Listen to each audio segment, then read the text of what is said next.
J'en avais vite fait parler à la fin de ma dernière vidéo, mais j'avais envie de parler de rituels et des maquillages et des costumes qu'il y avait dans ce film que je trouvais vraiment trop chouette.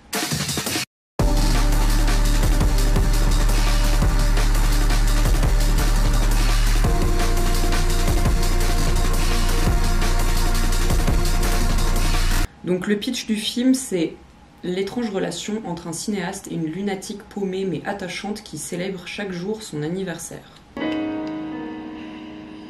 ねえ、明日何の日だかわかる？いや。明日は私の誕生日なの。誕生日おめでとう。違う。明日が私の誕生日なの。明日は私の誕生日なの。だから一人じゃない方が好き。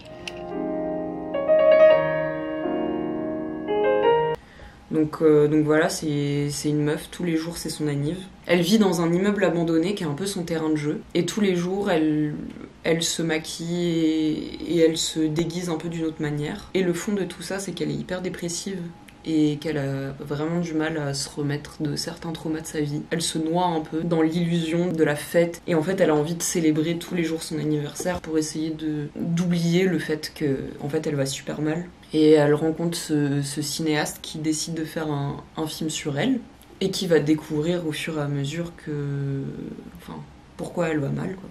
Au-delà de l'histoire, ce qui m'a vraiment marqué, ce qui m'a vraiment plu dans ce film, c'est les maquillages et les costumes de la meuf. Et en fait, ce film, il m'a donné envie de faire plein de trucs. Et en particulier de nouveau plus assumer de me maquiller de manière un peu plus extravagante dans la rue. C'est vrai que ces derniers temps, je m'autorise un peu moins à mettre beaucoup de couleurs ou à faire des formes particulières sur mon visage et tout. J'avais un peu perdu l'intérêt de faire ça. Et en fait, de voir ce film, ça m'a redonné envie d'explorer avec le maquillage. Donc là, je fais un teint blanc parce que c'est un peu la base de tous ces maquillages dans le film. Et en fait, le maquillage du film m'a trop fait penser à une trend qui s'appelle le doodle make-up. Tu utilises un peu ton visage comme une toile vierge. Donc un peu là, comme ce que j'ai fait avec le blanc. Et ensuite, tu viens dessiner, tu viens gribouiller dessus. C'est vraiment comme une page blanche. Plus qu'une toile d'ailleurs, parce que c'est un peu l'idée de gribouillis ou doodle, c'est littéralement les petits dessins que tu fais genre en marge de tes cahiers ou dans tes agendas ou quoi, parfois comme des dessins d'enfants. Et il y a aussi un peu un délire quand t'étais petit et que tu savais pas te maquiller et que tu te mettais un peu le maquillage n'importe comment. Ce que je mets aussi dans la catégorie du doodle make-up, c'est le maquillage qui ressemble un peu à comme si t'avais dessiné sur un visage sur un magazine, où tu lui rajoutes, je sais pas, des lunettes, ou alors tu lui mets du maquillage au feutre ou des trucs comme ça. C'est un maquillage très enfantin et très créatif, où en fait tu t'en fiches de l'esthétique, des formes, de la technique, tu t'affranchis de ça, quoi. T'as plus besoin de savoir appliquer du liner ou un rouge à lèvres ou quoi, enfin tu laisses volontairement dépasser. Mais c'est vraiment dans l'idée que t'as un crayon, que t'as une base vierge et que tu viens gribouiller comme tu veux, quoi. Et surtout, très important, tu mets de la couleur. C'est vraiment ton coloriage d'enfant, quoi. Et il y a pas longtemps, j'ai capté pourquoi j'adorais me faire le teint blanc, parce qu'en fait, je le fais à quasiment tous mes maquillages. Parce que moi, j'ai eu beaucoup d'acné et j'ai encore une peau un peu compliquée. Donc beaucoup de rougeur, beaucoup de traces. Donc en fait, je me rends compte que souvent, quand je me maquille, ça m'impacte dans la manière dont je me perçois et comment je me maquille. Et je trouve que ça vient un peu brouiller le maquillage que je me fais sur le visage. Bon, après, je sais que les gens remarquent pas forcément ça et que c'est beaucoup quand toi t'as eu beaucoup d'acné ou que t'en as beaucoup souffert, que tu le remarques chez les gens et surtout sur toi et que t'as l'impression que tout le monde le voit et c'est pas forcément le cas. Mais du coup, le fait de faire une base blanche, en fait, ça m'aide ensuite à être plus créative avec le reste de mon visage. Et là, particulièrement dans le doodle make-up, l'idée, c'est c'est de même plus se concentrer sur les zones du visage que tu maquilles d'habitude, mais vraiment d'aller sur le front, sur les joues, en fait, ouais, d'utiliser vraiment ton visage comme une feuille de papier. Donc on a dit couleur. Pour les couleurs, je vais utiliser ma palette My Little Pony. On va partir sur le rose un peu autour des yeux.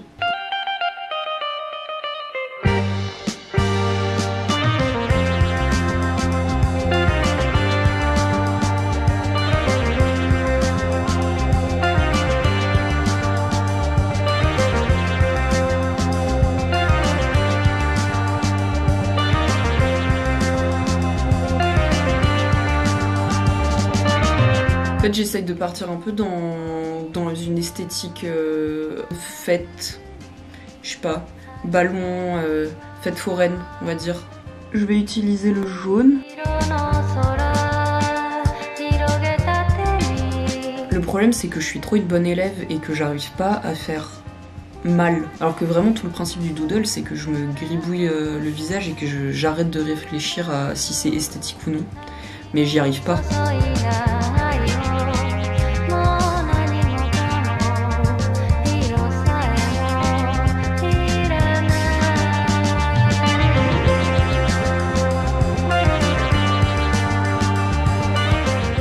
Vraiment dans le rituel, le fait que la meuf elle soit tellement libre et qu'elle en ait rien à foutre et que toute sa vie ce soit une espèce de mise en scène et de pièces de théâtre, je sais pas, ou alors juste un film. Ça m'a trop poussée à essayer de me réinventer aussi tous les jours.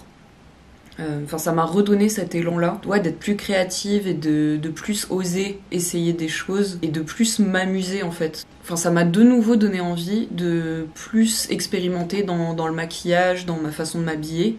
Donc vraiment, ce film est très inspirant pour ça. Et aussi pour la manière dont tu t'appropries ton espace, ton environnement, pour en faire un vrai terrain de jeu, un vrai lieu de créativité et de création.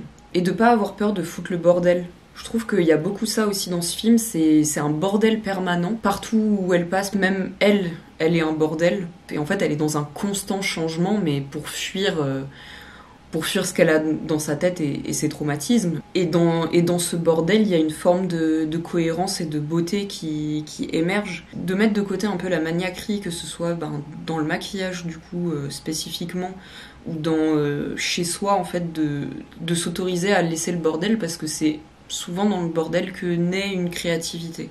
Et ce film m'a vraiment rappelé ça.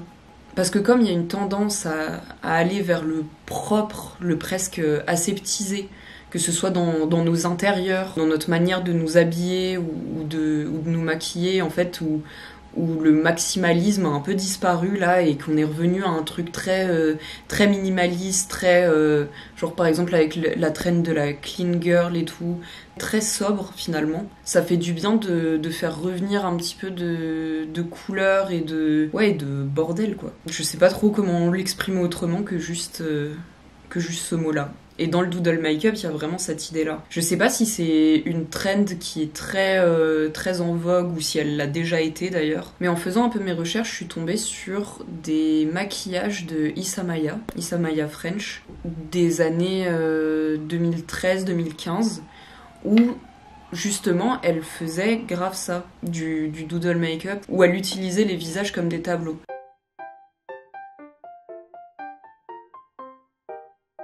Je suis retombée sur une archive de 2013 où elle avait fait un genre de dessin d'enfant sur un visage et je trouvais ça méga cool. Et en fait, j'ai l'impression qu'on n'a pas trop exploré ce type de maquillage jusqu'à maintenant. Et pareil, après, j'ai vraiment digue Pinterest et Internet pour retrouver, parce qu'elle avait publié il y a quelque temps une archive d'un maquillage de défilé pour Peter Pilotto, qui date de 2015, et donc c'est un défilé rétrospectif pour le V&A, le Victoria and Albert Museum de Londres, et Issa Maya a fait quelques looks make-up pour ce défilé, et je les trouve trop bien.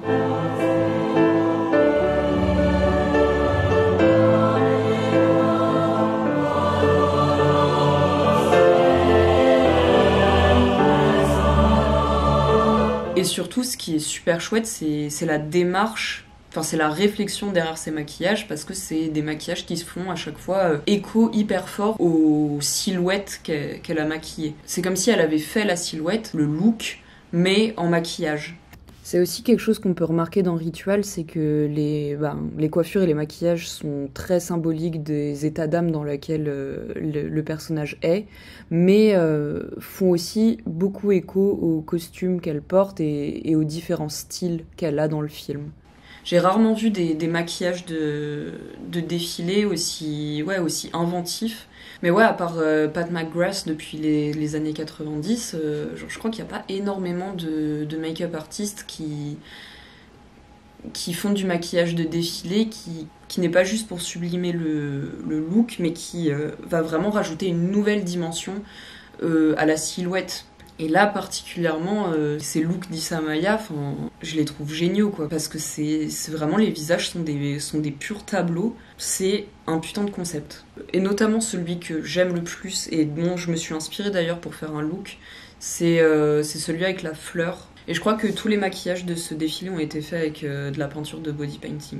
Donc ça vient encore plus appuyer sur le fait que d'un coup, le visage devient un tableau, quoi. Et je trouve ça trop inspirant. Donc nous, notre tableau là, pour l'instant il ressemble à rien, il est un peu fade. Je pense qu'un des trucs que j'aime bien aussi dans le doodle make-up, c'est un peu d'effacer les traits du visage et de remodeler le visage.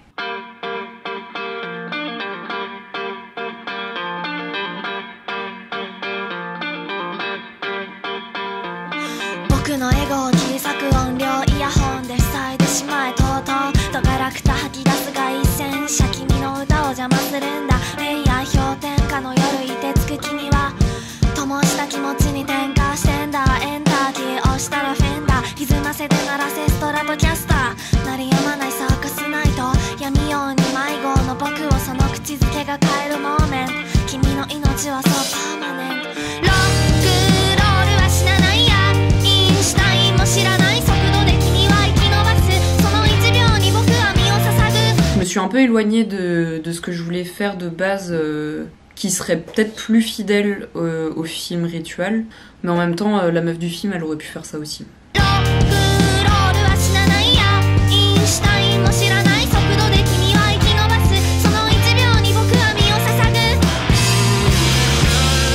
Bon, après, comme dans tous les tableaux, faut savoir s'arrêter, quoi. N'ayez pas peur de mettre du bordel dans votre vie, ça donne de la joie. Et c'est amusant. Et là, vraiment, de faire ça, ça me donne juste envie de... Alors, peut-être pas sortir cash comme ça, mais au moins, de plus me laisser la possibilité de m'amuser avec le maquillage. Genre, ça me donne envie de faire des maquillages qui symbolisent un peu plus... je sais pas, mais mon état d'esprit, ce que j'ai envie de dégager et tout, d'une manière beaucoup plus assumée et beaucoup moins timide. Voilà, j'espère que la vidéo vous a plu et que ça vous aura donné envie de plus expérimenter des choses bizarres qui sortent de la norme. Parce que le bizarre et l'étrange, je trouve que ça donne envie de créer. Et n'ayez pas peur d'être ridicule, parce que en fait, si on se sent pas ridicule, on l'est pas. Voilà, allez, ciao.